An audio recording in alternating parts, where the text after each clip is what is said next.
Olá, boa tarde, boa noite, bom dia. Para quem não me conhece, meu nome é Luciane Marcondes, sou mestre em Reiki, terapeuta holística e essa é mais uma aula de Reiki. Se você caiu aqui de paraquedas, clica no card acima e vá para a playlist de todas as aulas.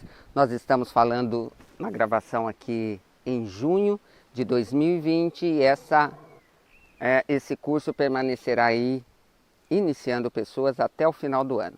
Nós não somos um curso comum, como quem já está me seguindo, é um curso de transformação de vidas.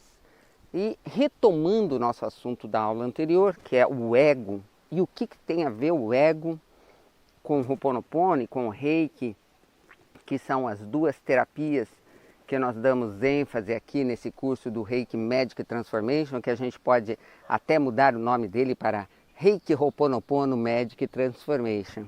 Por que Reiki Magic Transformation? Por que Magic Transformation?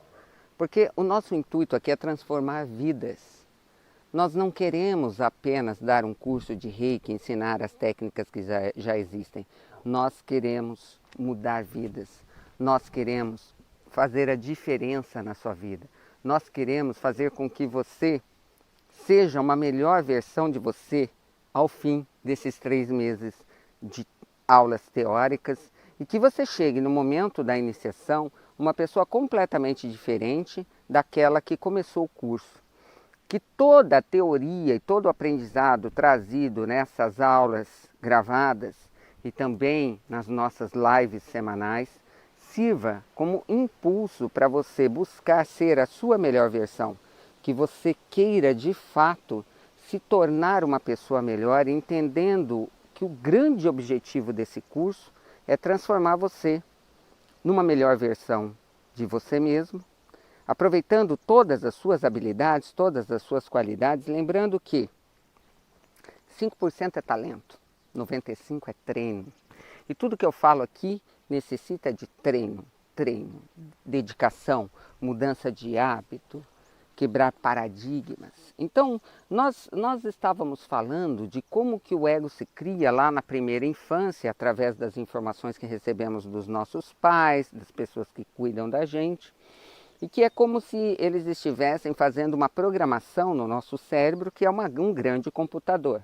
E que através dessas crenças, desses paradigmas instalados em forma de programa, é que nós vamos conduzir as nossas verdades dentro da nossa vida cotidiana. E isso influencia em tudo, isso influencia nos nossos relacionamentos interpessoais, isso influencia na nossa carreira, isso influencia na nossa prosperidade. Vou dar um exemplo. Vamos supor que o seu pai ou sua mãe tem aquele hábito de dizer: "Você está pensando o quê, menino?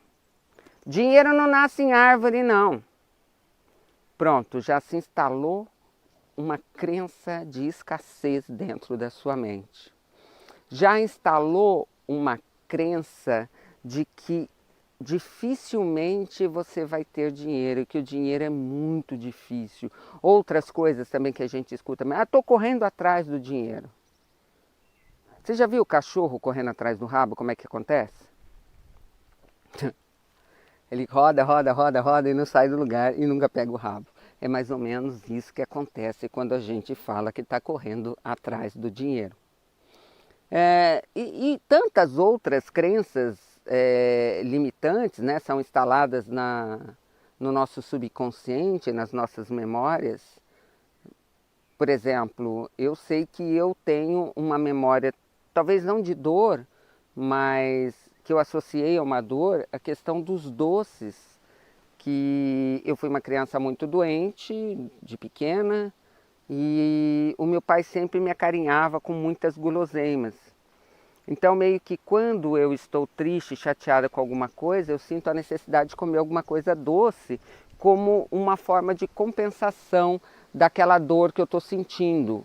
Como ele queria amenizar a minha dor naquele momento, ele me dava um doce, eu acabei absorvendo essa informação como uma verdade absoluta. No meu subconsciente ela está lá instalada e tem sido um trabalho diário para não me entregar a esses maus hábitos que acabam virando, né? Porque assim, existe a fome física e a fome emocional.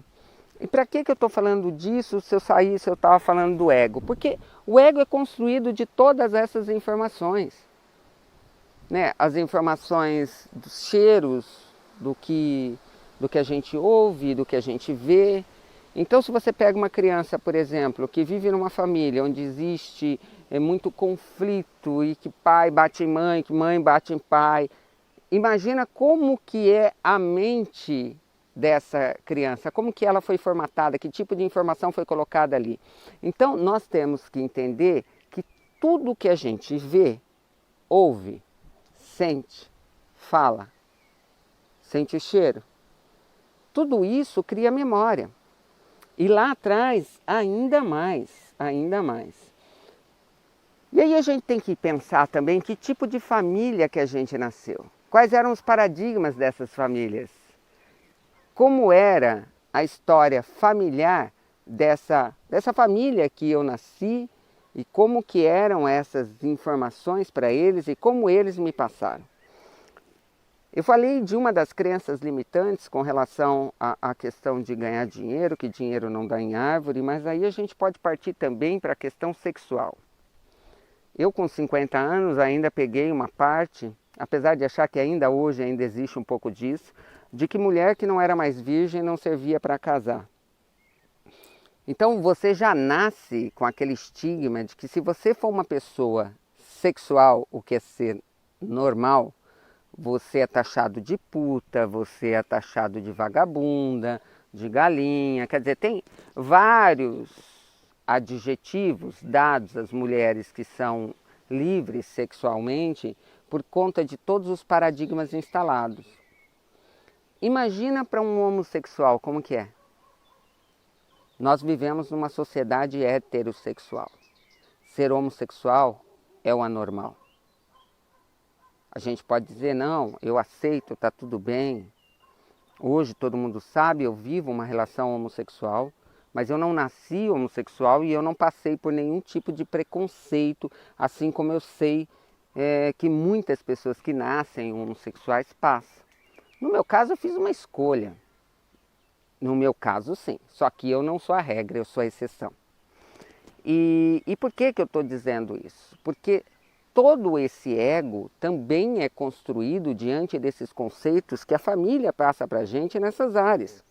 Você imagina como que é o conflito do ego de uma pessoa homossexual que nasceu em uma família dita conservadora, né, cheia de pré-conceitos, onde prefere o filho morto do que gay, prefere o filho bandido do que gay, e a pessoa se vê gay, ela se perceber gay.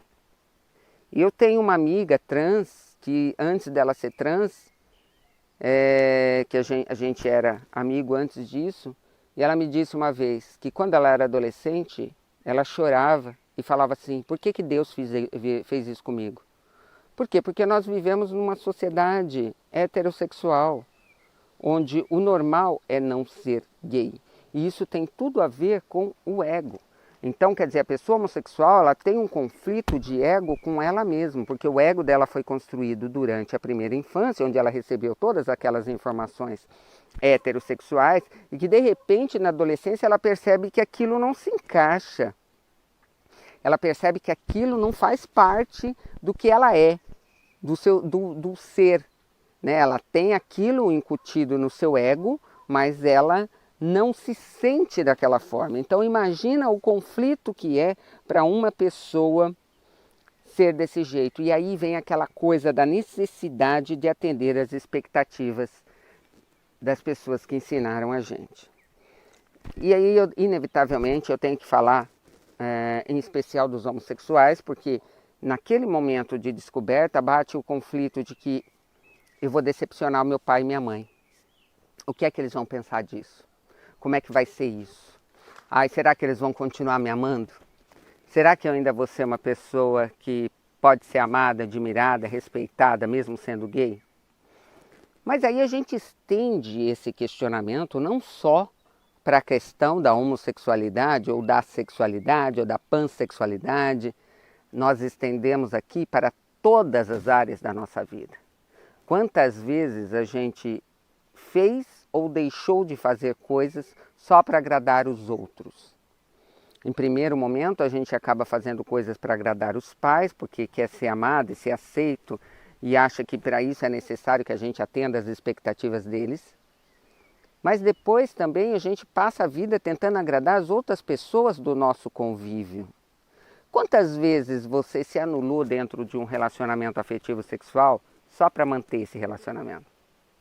E aí vem o ego de novo. O ego é um monstrão, gente. O ego é aquele que às vezes você nem quer mais manter aquele relacionamento.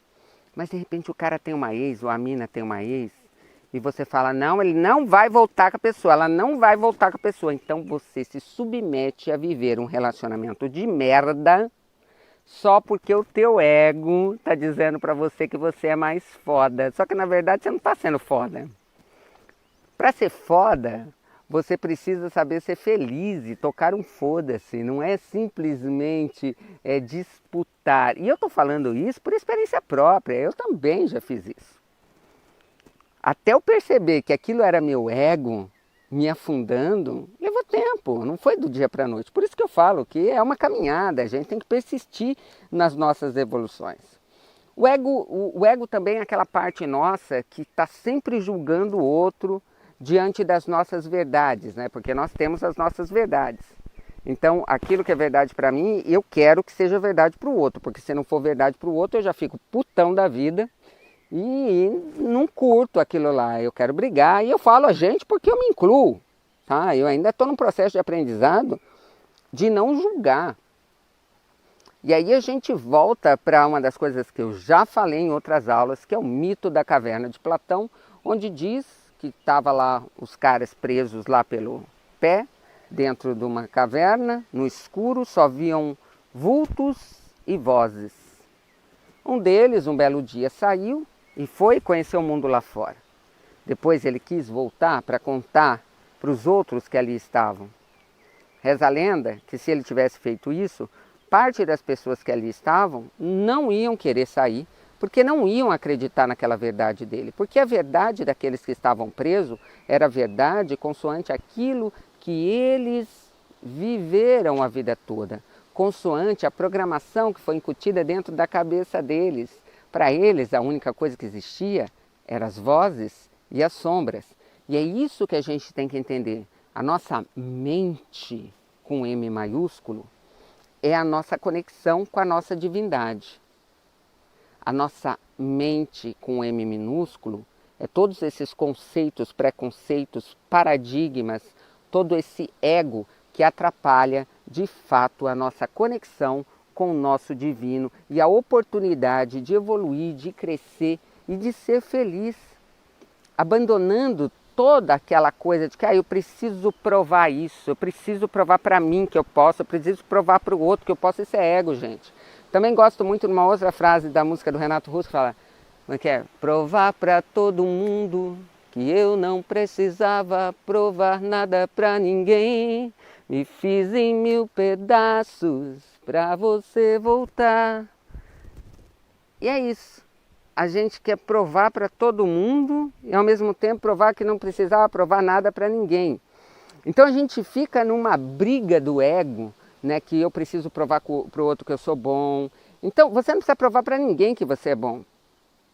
Você precisa entender o que é que você necessita para ser feliz. O que é que você necessita para estar em paz. E como que a gente faz isso? Silenciando a nossa mente.